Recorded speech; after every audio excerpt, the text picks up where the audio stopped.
एक पिता अपने 3 बेटियों को एक झील में डालकर मौत की नींद सुला देता है और जब तक उसकी बच्ची उस झील में मर नहीं जाती तब तक वहीं वह खड़ा होकर देखते रहता है कि कोई बाहर ना निकल जाए। जब तीनों बच्चियां मर जाती है, पानी के अंदर चली जाती है तो संतुष्टि होता है। उसके बाद वो वहाँ से निकलता है और अपना काम में जाके लग जाता है। उसके बाद आसपास के लोगों में हलचल होता है, फिर आसपास के लोग ढूंढना चालू करते हैं तो उस झील के पास जाते हैं तो वहाँ तीनों के लाश तैर रहा था। कहानी को पूरा सुनने के लिए वीडियो पर बने रहे। हाँ तो नमस्कार, आप देख रहे थे रियल क्राइम और मैं आपके साथ रंजित साहू। यह कहानी तेलंगाना की है। तेलंगाना में एक व्यक्ति जो कि बेरोजगार होता है, लेकिन रिश्तेदारों ने फैसला किया कि इसका शादी करा दिया जाए, तभी यह कोई एक्शन लेगा और कुछ जिम्मेवारी को संभालेगा। उसके बाद रिश्तेदार एक लड़की को देखते हैं और उसका शादी करा देते हैं। जब शादी होता है, पत्नी घर पे आती है तो इस पे एक जिम्मेवारी आता है और यह फिर सोचता है कि हमें अब कुछ करना पड़ेगा और एक ऑटो लेता है, ऑटो चलाना चालू करता है और अच्छा खासा कमाई कर लेता है। और एक परिवार में बस 2 ही लोग थे, पति और पत्नी, तीसरा कोई नहीं था। जो भी कमाता वह खाता पीता और कुछ सेविंग करता। अब ऐसा होता है कि कुछ दिन बाद, 2 साल के बाद, एक बेटी को जन्म देती है उसकी पत्नी। लेकिन वह सोचता है कि हमें तो बेटा चाहिए था लेकिन बेटी हो गया। फिर बोलता है ठीक है चलो, फर्स्ट बार है, कोई दिक्कत नहीं, अभी और बार ट्राई करेंगे, उसके बाद देखा जाएगा। उसके बाद 2-3 साल फिर बीतता है, फिर उसकी पत्नी गर्भवती होती है। ये उसका पति और पत्नी चांस ले रहे थे कि अबर में बेटा तो होगा ही होगा। और जब उसकी पत्नी गर्भवती होती है तो उसका पति ध्यान रखता है अच्छे से। उसके बाद जब उसकी पत्नी बच्चे को जन्म देती है तो फिर से वह बच्ची लड़की होती है। दोनों पति पत्नी के चेहरे पर काफ़ी ज़्यादा मायूसी होता है, लेकिन बच्ची जन्म ले चुकी थी।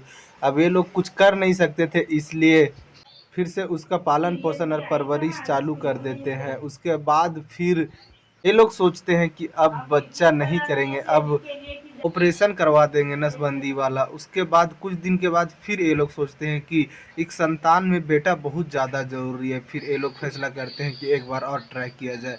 जब तीसरे बार उसकी पत्नी गर्भवती होती है तो तीसरा बार में भी जब बच्चा का जन्म होता है, फिर से इन लोग के चेहरे पे मायूसी, वही लड़की जन्म लेती है। उसके बाद ये लोग फैसला करते हैं कि अब कोई बच्चा हम लोग को नहीं करना है, जो भी है इसी से जीवन यापन करना है। उसके बाद ये लोग अपना अपना काम में व्यस्त हो जाते हैं। जो पत्नी होती है वह घर गृहस्थी में जुड़ जाती है और जो पति होता है वह ऑटो चालक था, वह समय से ऑटो चलाने जाता है और ऑटो चला के घर पे आता और अपने परिवार के पास समय देता।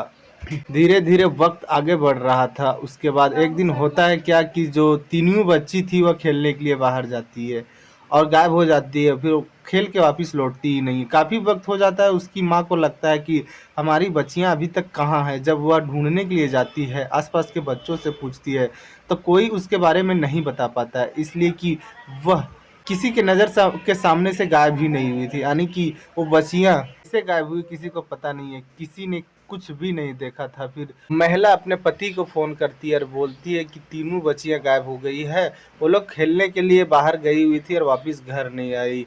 उसके पति जो थे वह ऑटो लेकर अपना घर आते हैं और वो भी खोजने में जुड़ जाता है और कई लोग और भी आसपास के लोग थे वह खोज रहे थे। बहुत खोजते हैं इधर उधर, कहीं कुछ भी नहीं पता चल पाता है।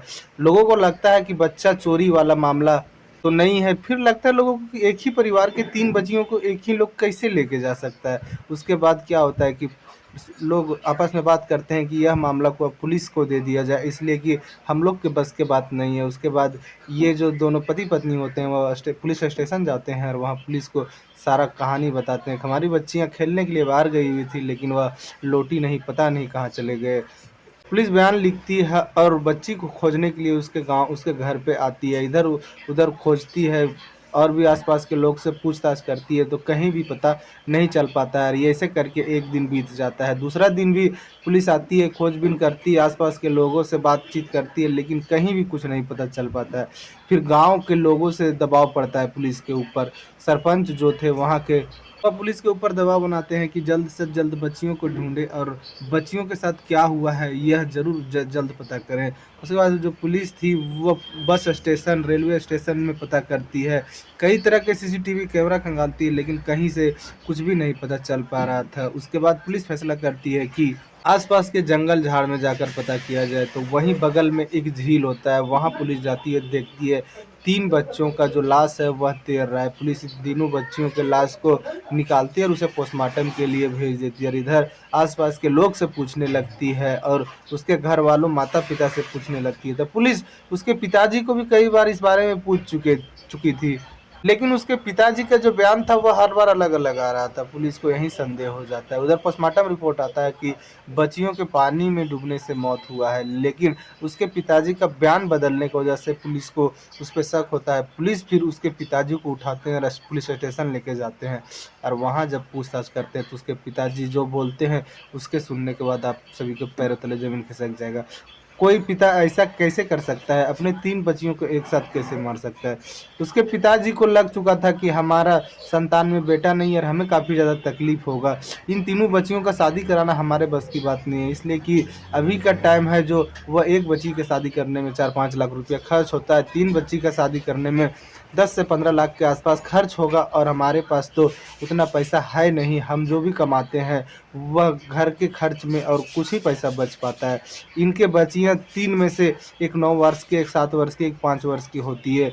अब इनको 7-8 साल में अपनी बच्ची का शादी करना था और यही उसका चिंता का विषय बना हुआ था और एक दिन वह फैसला करता है कि अपने में फैसला लेता है कि अब हमें इन बच्चियों को मारना होगा और एक दिन अपनी बच्चियों से बोलता है कि मैं तुम्हें कुछ सरप्राइज़ देना चाहता हूँ, लेकिन अपने किसी से नहीं बताना, ना दोस्त यार से, ना ही अपने माँ से, और झील के पास चली आना। और बच्चियों को जो समय बताया जाता है, जो दिन बताया जाता है, उस समय पर उस झील के पास चुपके से पहुँच जाती है, नहीं तो अपने माँ को बताती है, ना ही किसी को भी बताती है, पहुँच जाती है और उसके पिताजी वहीं खड़ा होते हैं। जब वहाँ तीनों बच्चे पहुँचते हैं, किनारे पे खड़ा होते हैं उसके पिताजी, तब पूछते हैं पापा क्या सरप्राइज़ है, क्या सरप्राइज़ है? तो पहले पिताजी उसके थे वह बड़ी बच्ची को पानी में धकेल देते हैं, तो 2 बच्चियाँ जो होती है वह भागने लगती है, फिर एक और बच्ची को पकड़ते हैं उसके पिताजी और फिर से झील में फेंक देते हैं।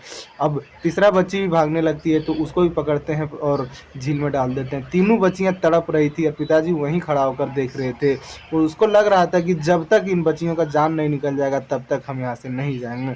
जब तीनों बच्चियों का हाथ-पैर चलना बंद हो जाता है, वो लोग पूरा शांत हो जाते हैं, तो उसके पिताजी वहाँ से जाते हैं और अपना रिक्शा निकालते हैं और उसे चलाना चालू कर देते हैं। जब उसकी पत्नी फ़ोन करके बुलाती है तब फिर उसके पिताजी आते हैं और ढूँढना चालू करते हैं।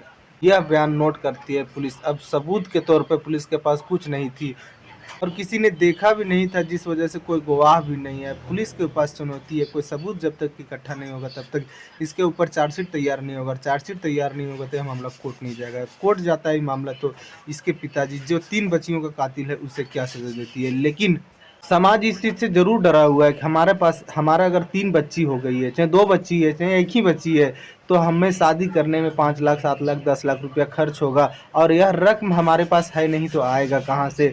इसलिए ऐसा कदम उठाया करते हैं, लेकिन उनको पता नहीं है कि बच्चियाँ जब तक 17, 18, 19 वर्ष की होगी तब तक समय बदल जाएगा। शायद दहेज प्रथा बंद हो जाए या तो फिर लड़की में कोई हुनर आ जाए, कोई काम करने लगे और उसके हाथ में हुनर हो जाएगा तो वह अपने चॉइस से शादी करेगी और कोई इसमें तिलक नहीं देना पड़ेगा। लेकिन ऐसा ना सोचकर हर माँ-बाप को यह बच्चियाँ बोझ लगने लगती है। क्यों ना हम बच्चियों को एक ज़रूरत भर पढ़ा के उसको काम सिखाएँ और काम सीखने के बाद उसका हाथ में जब हुनर हो जाएगा तो उसका शादी कहीं भी हो, गरीब लड़का के साथ भी अगर आप करवा देते हैं तो वह अपने हुनर से पैसा कमाकर और जीवन यापन कर सकती है। उसके लिए कोई मोटा रकम का ज़रूरी नहीं पड़ेगा और हमें अमीर लड़का के साथ ही क्यों शादी करना है, हम गरीब लड़के के साथ शादी भी कर सकते हैं। इसलिए कि कम रकम में शादी हो जाएगा और खुशी जो है वह गरीब के ही बीच में है, अमीर के बीच में खुशी नहीं है। बस हर बात पे तनाव है और हर बात पे डिमांड होता है। अब उसके पिताजी का सज़ा का इंतज़ार है, अब कोर्ट इसके पिताजी का क्या सज़ा देती है। लेकिन बहुत बड़ा गुनाह किया है उस व्यक्ति ने। 3 बच्चियों का जान लेने का अधिकार किसी का नहीं है, 1 बच्ची का भी जान लेने का अधिकार किसी के नहीं है। हम जन्म दे दिए, जितना हो पाता है उतना ही कीजिए, बढ़-चढ़ के करना ज़रूरी नहीं है, लेकिन इस तरह से किसी को मार देना उचित नहीं है। इस कहानी में इतना ही। जय हिंद, जय भारत।